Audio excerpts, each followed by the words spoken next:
My name is Elaine Turner, and I never imagined I'd be telling this story at 63 years old. For most of my life, I believed loyalty and sacrifice were the language of family. But on the night my daughter-in-law, Melissa, looked me in the eye and told me I wasn't welcome for Christmas, something in me cracked wide open.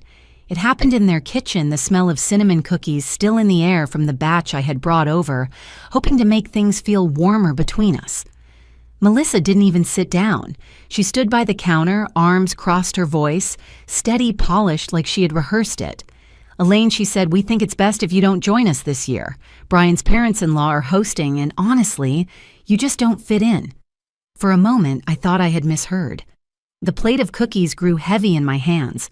My son Brian was in the living room pretending to scroll on his phone, unwilling to look at me. I forced myself to set the plate down on their marble counter and asked, "So after everything, after all these years, you're saying I don't belong at your Christmas table?" Melissa gave a polite smile that felt sharper than any blade. "It's not personal. It's just a different kind of gathering. Not personal." That was the phrase she chose after I had spent 3 years wiring money to cover their mortgage, after draining my savings, so they could keep this very house. I drove home that night through the quiet Connecticut streets, my breath fogging the windshield, the Christmas lights in other windows, a blur of color. By the time I reached my driveway, a single thought had taken root. If I wasn't family enough to sit at their holiday table, perhaps I wasn't family enough to keep paying for the roof over their heads. That night, alone in my kitchen, I stared at the bank app glowing on my phone. My finger hovered over the transfer setting I had kept alive month after month. For the first time, I felt a flicker of defiance stronger than guilt, and I realized I was done being their silent provider. When I think back to how it all began, my mind always returns to a much smaller kitchen, decades earlier when my husband David was still alive, and our son Brian was only a boy with freckles on his cheeks and a stack of Lego bricks on the floor. David was a steady presence, the kind of man who worked long hours at the hospital, but still made time to help with homework. When he died suddenly from a heart attack, I was 44 and felt the ground give way beneath me. Brian was just 20, standing beside me at the funeral, too young to carry that kind of loss.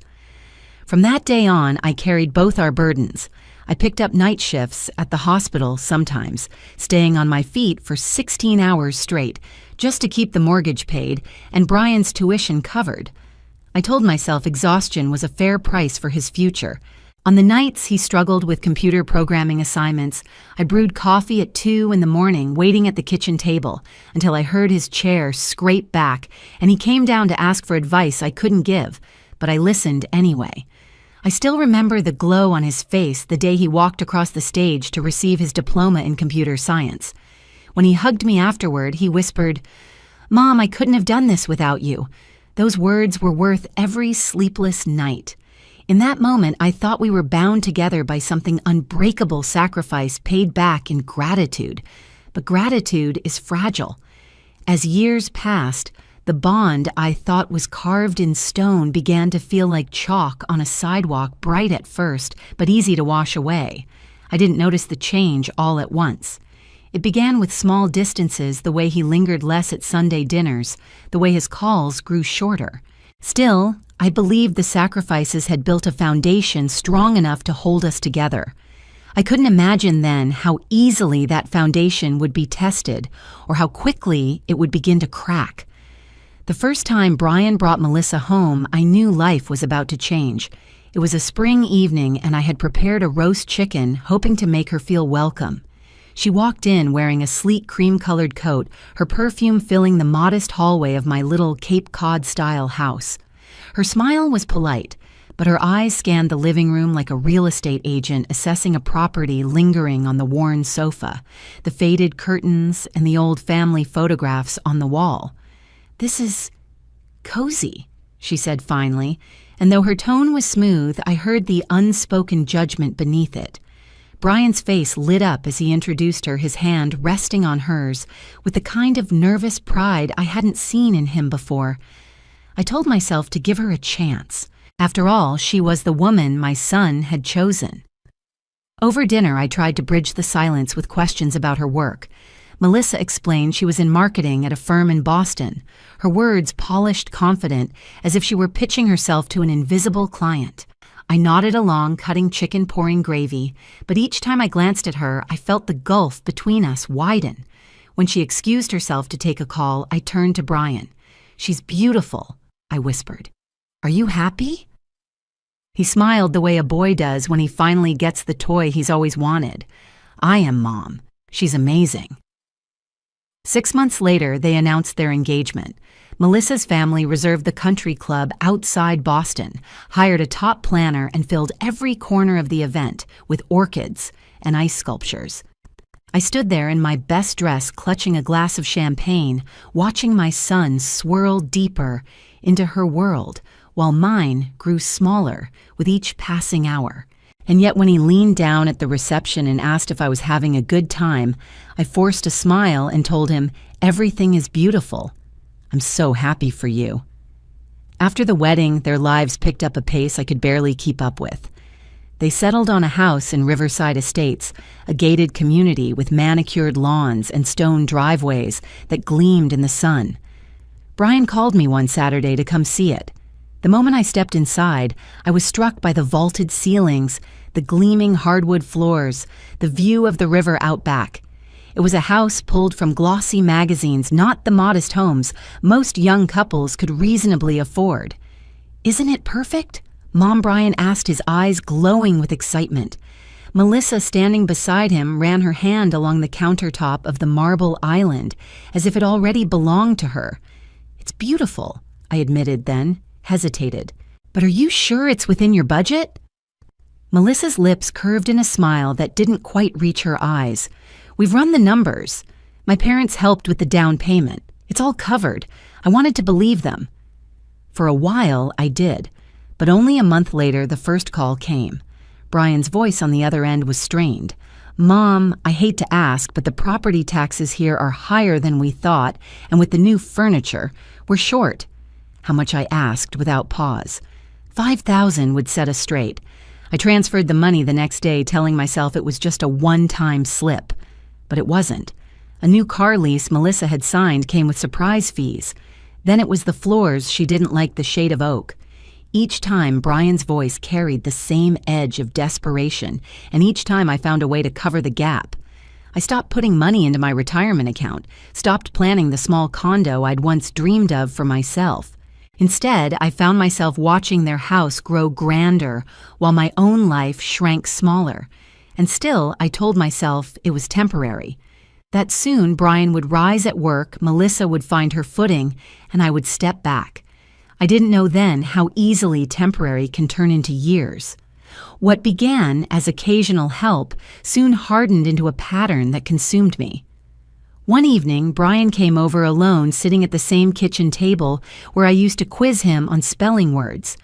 He twisted his wedding ring nervously as he spoke. "Mom, we're 3 months behind on the mortgage. The payment went up and Jenny's father can't step in this time. We could lose the house." The desperation in his voice cut me open. I should have said no. I should have told him that 30-something professionals could and should solve their own problems. Instead, I heard myself ask, "How much do you need?" His relief was immediate, almost giddy. "Just until I get the promotion I'm up for. I promise." That was the night I took on their mortgage. To cover it, I picked up extra overnight shifts at the hospital. At 60, my back ached from lifting patients. My legs swelled after hours on my feet. But every month, I wired the money without fail. 3 years passed like that. My own house went unrepaired, the faucet dripping into a bucket under the sink, the paint peeling on the porch rail. I drove a car that rattled with every start yet. When I visited Riverside Estates, Melissa would glide past me showing off their new sectional or dining set as if it were nothing. "Isn't it gorgeous?" she said once, gesturing toward a sprawling leather sofa. "We deserve to splurge a little. Mental health matters, right?" I bit my tongue thinking of the canned soup waiting for me at home. The more I gave, the more invisible I became. Sunday dinners turned into rare phone calls, then into text messages. I was no longer a mother or even a guest. I was a line item in their monthly budget, hidden but necessary. And yet I kept going, because I told myself this was what family did until the day my body finally forced me to stop. The cough started as a tickle in my throat, something I thought I could ignore. I pushed through my shifts downing coffee, telling myself it was just the winter air. But weeks later, I was leaning against the nurse's station, dizzy, fighting for breath. That's when Dr. Miller, the chief of medicine and an old colleague of my late husband, stopped me with a firm hand. "Elaine, enough. You're getting a chest x-ray. Tonight." The results came back the next morning: pneumonia. My body had finally rebelled against the years of exhaustion. Dr. Miller ordered me off work for a month, no exceptions. Lying in my bed that night, I stared at the ceiling, panic clawing at me. If I couldn't work, I couldn't send the mortgage payment. With trembling hands, I called Brian. It was Melissa who answered. "Melissa, it's me. I need to speak with Brian. It's important. He's in a meeting." "What's this about?" I swallowed hard. "The mortgage payment. I've been put on medical leave. I need you and Brian to cover it this month while I recover." There was a pause. Then her voice cooled. "So you're saying you won't be sending the money I can't, Melissa?" "I'm ill." The doctor. "We've already booked our ski trip in Vermont," she cut in. "We're counting on that money." Her words landed like ice in my chest. They had cash for vacations, but not for the roof over their heads. I whispered, "I've been covering your mortgage for 3 years. I thought maybe for 1 month," a short laugh sharp and dismissive. "Don't try to use your health as leverage, Elaine. You wanted to be involved in our lives. That was your choice." When I hung up, the silence in my house felt heavier than ever. For the first time, I saw the truth without disguise. To them, my sacrifices were not gifts. They were obligations. 2 days later, still weak from fever, I sat at my kitchen table with my phone in hand. The mortgage transfer was set to go out automatically as it had for years. My finger hovered over the screen, the numbers blurring. Then, with one deliberate tap, I canceled it. The confirmation notice blinked back at me, a small square of freedom. I half expected the world to fall silent after that, but instead, my phone erupted. Texts from Brian, missed calls stacked one after another. "Mom, did you forget? The bank says no payment came through." By the 3rd day, Melissa sent her own message. "We're very disappointed. Thought you cared about our family. Guess we know where we stand now." Their anger should have crushed me, but strangely, I felt calm.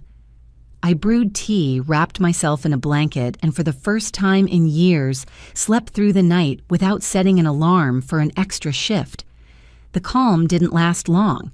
That Saturday, a black sedan pulled into my driveway. Out stepped Richard Reed, Melissa's father, his cashmere coat pristine against the winter wind. He didn't ask to sit. He stood stiffly in my living room, scanning the furniture with the same disapproval his daughter carried. "I understand you've withdrawn your financial support," he said, voice like polished marble. "I've decided to prioritize my own health," I answered. He clasped his hands behind his back. "Your decision creates hardship. With the holidays approaching, they have obligations, social ones. A more gradual transition would have been considerate." I almost laughed. They chose vacations and new furniture over paying their own mortgage. That isn't my responsibility. Then, as if rehearsed, he pulled out a checkbook. "If you resume the payments through New Year's, I'll compensate you. Think of it as a consulting fee." I stared at him, stunned. "You want to pay me to keep paying my son's bills?" His expression didn't waver. Mine did. For the first time, I felt anger stronger than guilt. "If you wish to support them, Mr. Reed, do it yourself." "I won't." The last thing I expected was a call from Melissa herself. Her voice on the line was tight-stripped of the polished confidence she usually wore like armor. "Elaine, can we meet? Just us. Please." Curiosity outweighed caution. We met at a cafe downtown, a place bustling with holiday shoppers. Melissa sat in the corner, her coffee untouched, her eyes rimmed red. She leaned forward and lowered her voice. "Did you know about the gambling?" The word hit me like a stone. Gambling. What are you talking about? She studied my face, then exhaled as though she'd been holding her breath for years. So you didn't know. I thought maybe you were covering for him. Piece by piece, she laid out a truth I hadn't dared imagine. The nights Brian said he was working late were often spent hunched over online betting sites. The sudden emergencies that drained my savings, many had gone straight to poker tables and sports books. When she confronted him, he promised to stop. For a while, he did. Then it started again. Deeper, angrier, hidden behind secret accounts and cash withdrawals. Tears welled in her eyes as she whispered, "Last week he lost $5,000 at a casino outside town. He came home at 3 a.m. and told me not to worry that his system would win it back. He said if things got tight, you'd step in again." The air around me seemed to tilt.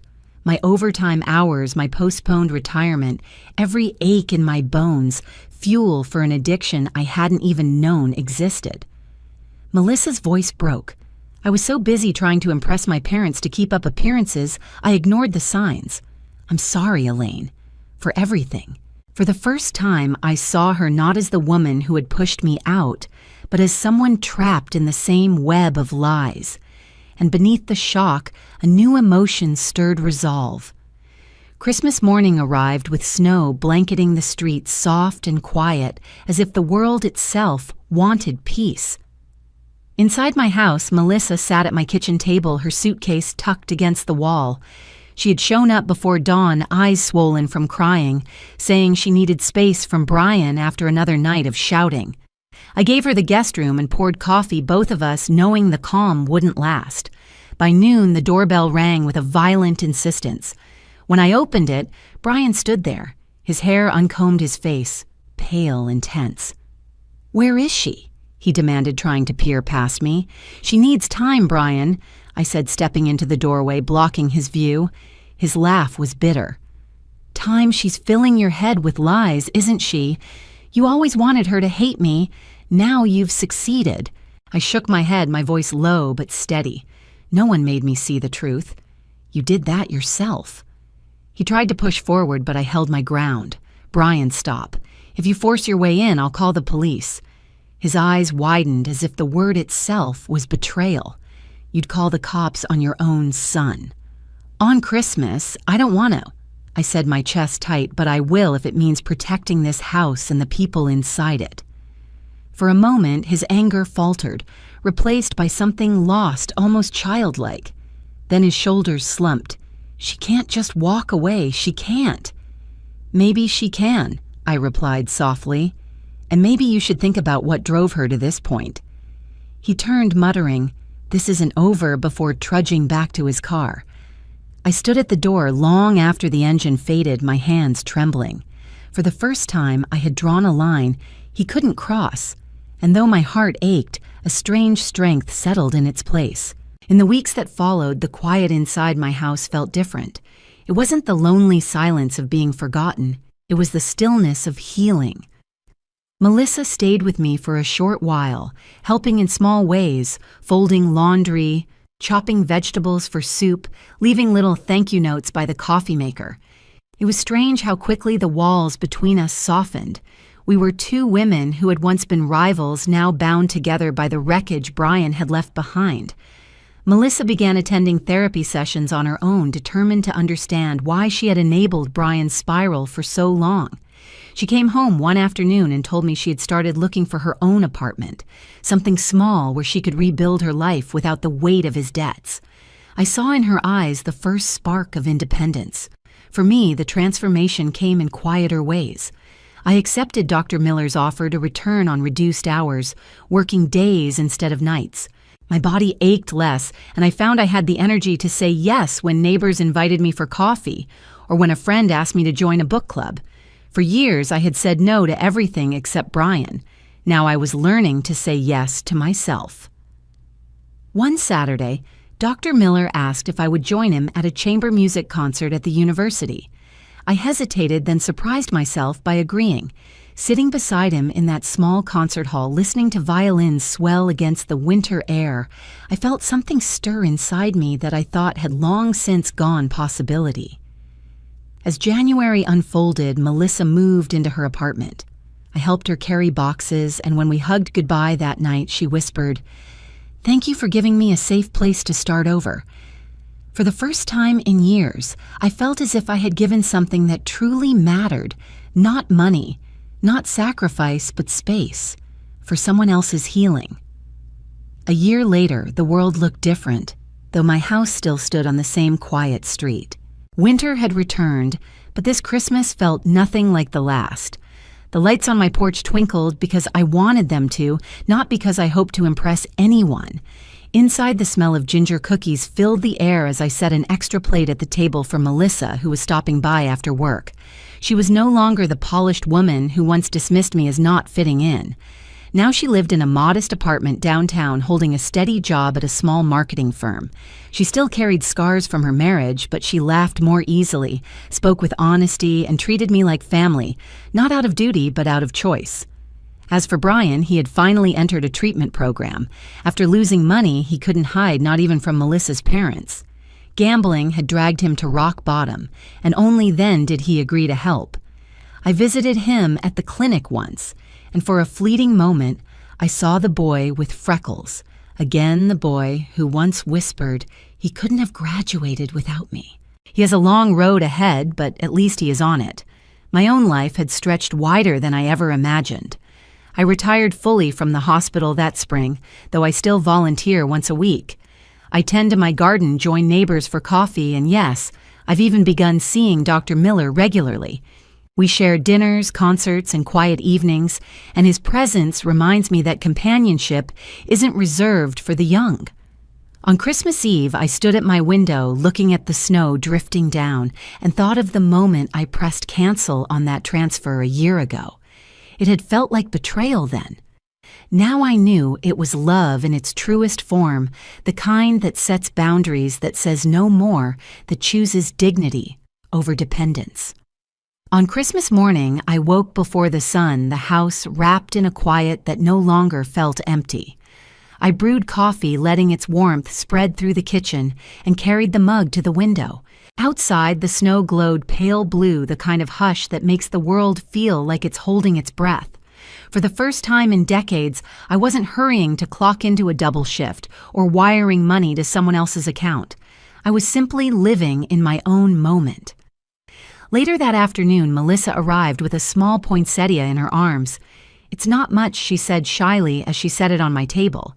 But to me, it was everything a sign that she no longer measured love in grand gestures, but in sincerity. We shared a meal together, just the two of us, and when she laughed at one of my old stories about Brian's boyhood mishaps, I realized our bond was no longer forced. It was real. I thought of Brian often, of course. His path through recovery was uneven, marked by progress and setbacks. But at least he was walking it himself. No more ATM mother smoothing over the cracks. No more illusions that sacrifice could substitute for responsibility. That night, as the lights from the tree reflected in the window, I opened a leather-bound journal Dr. Miller had given me.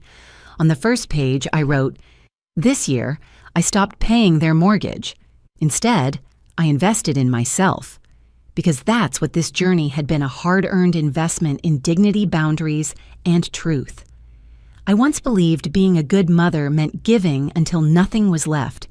Now I know better. Sometimes the bravest love is the kind that refuses to enable the kind that risks rejection to protect what is sacred.